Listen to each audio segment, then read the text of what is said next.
Here's Rotters! Alright, legends, welcome back to Here's Rotters Reviews. We're getting into Transformers Season 2 of an episode called Quest for Survival. And in this episode, the Insecticons, they're back in a big bad way. Shrapnel has an ability to clone himself. Well, not just him. All three of the Insecticons can actually clone themselves. And at the beginning of this here, they've got a huge Insecticon army that's just rampaging across the planet, and they're eating crops, forests, you name it.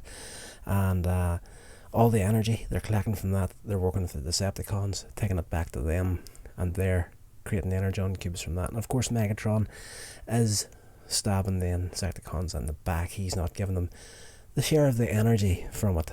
Out of all the energy they've collected worldwide, he's only given them like 3 energon cubes, one for each of them.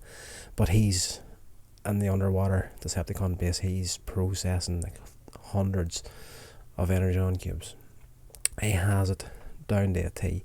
And while they're at all that, the Autobots are on a mission to get hold of some robotic insecticide, and Cosmos, Bumblebee and Spike have been sent to, what's the name of that little planet they're on at the start? It was like an asteroid.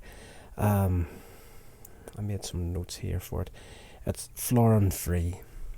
They have collected this robotic insecticide to fight off the Insecticons with, but before they can escape the planet, there's this robotic plant life that reaches up tentacles, grabs hold of Cosmos, and they eventually escape. But they're bringing robotic spores back to Earth with them, and on re-entry, these plants, robotic plants, are starting to grow, and Cosmos loses control, crash lands on Earth.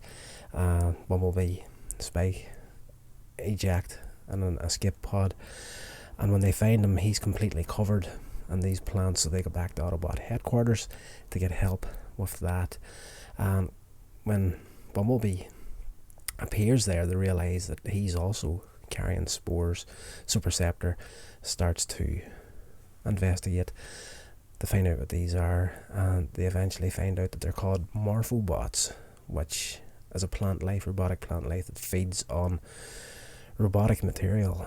And they fought throughout the galaxy at this robotic species of plant was actually extinct. Obviously they're not, and they have made the last ditch attempt to leave their planet to find some sustenance to survive. Their planet's basically dying, and that's the quest for survival. It's not just for humanity, that's also for these plants, robotic plant life. So the race is on now to get the robotic insecticide from Cosmos, who is trapped in this valley full of these things. By the time the Autobots get back to him, these things have completely overgrown the entire valley. They try everything to get in there. Unknown to them, the Decepticons got there beforehand. Laserbeak had reported back to Megatron that the possibility of this robotic insecticide was on the way, so he wants to get hold of that to use as like an insurance against the Insecticons. The Insecticons, although at the core are Decepticons, just like Megatron, Starscream and the rest of them, they are a different faction, and they do not get along. Every time they appear in the Season 1, Season 2 cartoons, there is always a combative element between the Decepticons and the Insecticons. So Megatron is expecting the stab in the back, so he wants this insecticide, but he's already stabbed him in the back. Not a good friend whatsoever is our Megatron. So they've tried to get in, they haven't managed it. But whenever the Autobots get there, Megatron is like, you know what, we'll let these fools get the insecticide out for us. So the Autobots try to get into this valley, but there's robotic plant life everywhere.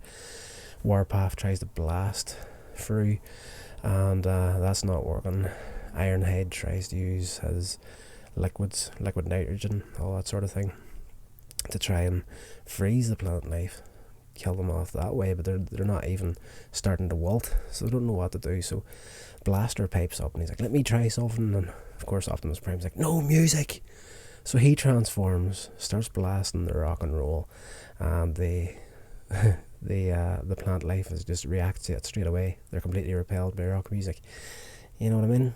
Rock and roll, I love it, but that's good for getting some people out of the room.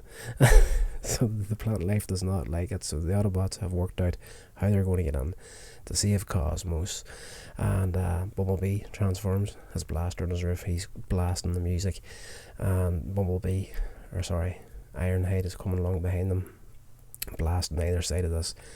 They're basically creating this alleyway down through the middle of these robotic plant life creatures to get the Cosmos. And as they're going down that, Ironhide is using the liquid nitrogen to freeze them for a bit so they can save Cosmos, which they eventually do, and get hold of the robotic insecticide and bring it back out. Now, during this, Megatron has sent word to the Insecticons to stay out of the valley. He sends Frost with a message to them, and Frost tells him, look, there's this robotic insecticide. Megatron wants to keep you guys safe, and once he gets it and destroys it, when things are safe, you'll be allowed to go on your way. But with the whole backstabbing history between Megatron and the Insecticons aren't going to believe this, so they automatically go straight to the valley to check out what's happening. And Megatron, at this point, he's attacked the Autobots and actually ended up destroying the insecticide, and the fight between the Autobots and Decepticons heats up a little bit, and the Autobots kind of get the upper hand on Megatron. Like Optimus Prime, for the first time in memory of Season 1 and Season 2, is showing a lot of anger in this episode, because without that insecticide to fight the Insecticon army, humanity is looking at starving to death, because the Insecticons are basically wiping out like everything, like farmland, plant life, you name it. They're just destroying everything to get the energy. Like they ingest raw material and turn it into energy on. That's how they operate, that's how they survive. The army of the Insecticons is like easily in the thousands at this point, so humanity is looking at a bleak future at this point thanks to Megatron. So the Autobots kind of get the upper hand. Optimus Prime showing a little bit of anger here, and in the horizon you see the army of Insecticons coming to see what's going on in this valley. And Megatron, for once, he's overjoyed to see the Insecticons coming, and he's like, these noble creatures have come to save us, sort of thing. They are Decepticons at heart, after all. But they just fly over the top of the Autobots and the Decepticons. They've seen this whole valley full of mechanical plant life, and they're like, look at this feast. We're going to be, they're always hungry. They're constantly, they have to feed. And they're like, this is a buffet. We're going to, this is it. We've had the big one here. Let's get to it. So Megatron's like, what are these fools doing? So the Insecticons straight into the Morphobot field, and it's a massacre. As far as the Insecticons is concerned, these robotic plants feed on robotic beings, and it turns out that Insecticons are the preferred meat of choice for these Morphobots. So within a few moments, the army of Insecticons that numbered in the thousands is whittled quite quickly down to the three original Insecticons again, and they retreat and escape, followed by Megatron and the Decepticons. So now, at the end of the episode, we're also now left with the problem with this alien plant life that's here. What are we going to do with these guys now? Spike does comment that the Morphobots are the heroes at the end of the day. They took out the Insecticon army, and Optimus Prime's like, well, you know what, we can't keep them on Earth. Like, they saved us from the Insecticons, but sooner or later they're going to want the entire planet. And as we've seen at the beginning of the episode, on that planetoid where they came from, it was basically a dead rock in space where the Autobots got this insecticide from, and that's a possibility of what could happen planet Earth at some point in the future if they don't deal with these creatures now. So they Omega Supreme, they bring him in rocket form. They've contained all the plant life, and they've loaded him up to take him to a planet that's rich in robotic insect plant life. So happy ending for all around. So at the end of the episode, we do get a communication from Perceptor, who's trapped inside Autobot headquarters, and there's the plant spores that he was testing earlier in the episode have now started growing into the full-sized robotic plant life version. So they're attacking him in his workshop, and he's like, I hope there's another rocket ready to leave soon. Please hurry, help me. So this was a good episode. I enjoyed it. Nice to see it coming back to more of the expected kind of stories from the Transformers after the last episode, which was just essentially a stoner's dream. So if you haven't checked out my review in that one, jump back a few videos on this channel, or a few podcasts. If you're listening to the podcast version of this, you skip back a few episodes, you'll come across that. And yes, it's good now. I'm enjoying it. I'm a huge lifelong fan of the Transformers. Child's Play was the name of the last episode, which was just, there's some guy that was having a few tokes on the herb when he was writing that episode, and that's just brilliant. But we're back to form in this episode, very enjoyable. So if you haven't checked, if you are a Transformers fan, a new Transformers fan, like this show, Generation 1, you're talking 1984-85 at the point this episode originally aired. So it's an old show right now, and I know most people these days that are newer fans to the franchise have probably come in through the newer shows and movies, like the Michael Bay movies. Doesn't do the Transformers justice whatsoever. Transformers Prime is probably the best of the newer shows. We'll talk about that at some point in this channel as well. But there's a lot of stuff between Generation 1 and the stuff these days that I haven't seen, so we will do everything at some point. But Generation 1 has the foundations of absolutely everything that you guys are getting, and the newer stuff, Michael Bay included. Believe it or not, there's a lot of the Generation 1 material in there, and the first 2 or 3 movies. But the last couple of movies, just I don't want to say they were bad movies. I don't like being the person that said something is bad. Just because it doesn't hit home for me doesn't mean it's a bad movie. It's just, it is what it is. If it gets hold of someone and brings them in, introduces them to this universe of the Transformers, and you do eventually go back and start to check out the Generation 1 stuff, you're going to get some of the best stuff. And Transformers lore is definitely in seasons 1 and 2 of the Transformers. Now,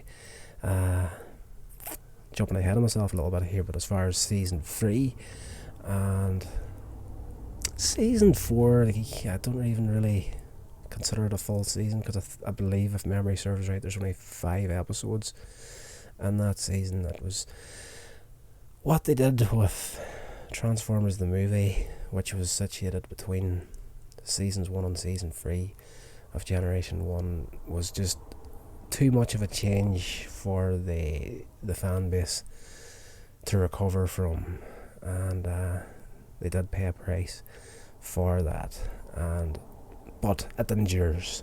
But I do believe, and I've said it before, but I'm going to say it again on the channel, if by next to near nobody is watching or listening to the show at the moment, but if on the off chance someone with a little bit of clout in the Transformers universe happens to be watching this, I'm going to give you an idea for free.